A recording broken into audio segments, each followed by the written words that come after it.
Well deserved. Much congratulations. Was that a surprise? A little bit. It was to you, obviously, if they give them out to anybody. It was a surprise, yeah. Certainly surprised that Brian Robson, who was my hero growing up, gave it to me. It was a privilege and an honour to play with incredible teammates, an amazing manager. Tim's in the studio there, being one of them, and I feel very lucky because, like I say, I wouldn't have been able to do it without them. But it was nice. It's nice sometimes to get a personal accolade. It's the first one I've ever received in my life. Well, the day couldn't have got much better, could it, as well? Because you then watched Manchester United beat Brighton by 4-2 in one of the best performances from United, well, certainly since last week, but really a very good performance at home. Yeah, it was the perfect weekend, really. You know, United, I think that the feeling after Liverpool and the win at Anfield was that Manchester United couldn't slip up yesterday. They had to follow up. They had to build on the momentum.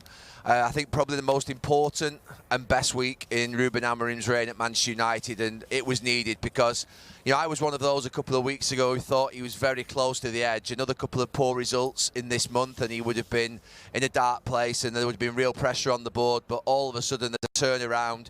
You know, it's not a time to get carried away, but you look at the league table, fourth in the table just seems absolute madness. And to be above Liverpool, wow, it's crazy. I mean, the trajectories of both clubs at the moment, you never would have thought it. 3 straight wins for Manchester United, 4 straight defeats for Liverpool, one going one way, one going the other. What do you think is happening and what is going wrong with the defending champions, Gary? I mean, some of the signs were there earlier on in the season around their defending, but you just felt as though they were so brilliant going forward, so many options up front, that they would go and win loads of football matches and that they would be the most exciting team to watch. It's obviously tipped over the edge. And what's happened is that the 2 fullbacks, I think, started it for Liverpool in their defensive work. You know, Kirky, as I said a couple of weeks ago, he looks like a little boy playing there at left-back for Liverpool. Obviously, Robertson's getting on in age. At right-back, they've not been able to pin that position down. Conor Bradley's been in and out of the team, and when he's played, he was hooked at Chelsea a couple of weeks ago. Szoboszlai's had to go back there, which has disrupted midfield.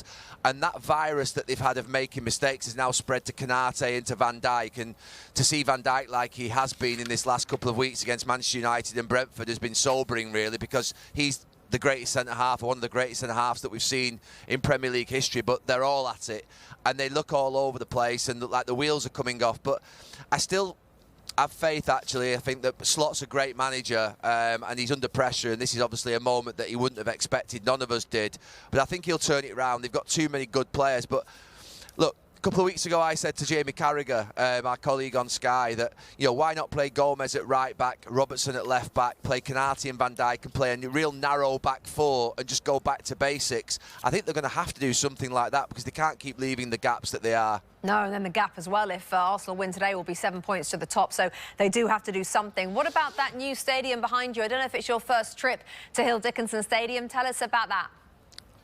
It's my first trip, it's my first entry into the stadium, and it's made me smile, Rebecca. I think coming to Goodison Park for the last 10, 12 years, at times has made me feel quite sad. Not necessarily just because Everton have had some difficult times on the pitch, because the stadium's old. They've had some worries off the pitch with funding and ownership.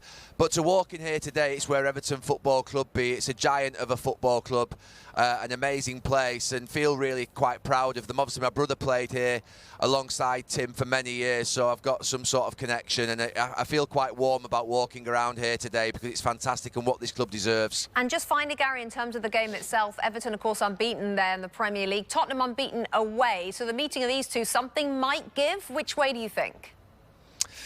Yeah, look, both teams have got creative players that can cause real problems. If I was sitting on the fence, which I probably would be if I was trying to back this game, I'd say draw. But I've got a feeling that Tottenham might just nick it. OK, lovely. Yeah, thank you. Thank you, Gary. Thank you. Appreciate it. And you're in with us next weekend as well, so we will see you then. What are you going to say? You're about to say something. No, I was just going to say I'll see you next week, Rebecca, if you weren't going to mention it. No, don't you worry. It is, we've got a banner up at NBC welcoming you next weekend. Gary, Hall of Famer, Premier League Hall of Famer. Thank you so much. Gary will be with us in the studio. Hi there, I'm Rebecca Lowe, studio host of NBC's coverage of the Premier League. Don't forget to hit subscribe to watch more videos all season long, and for even more Premier League content from original series to live matches, head over to Peacock.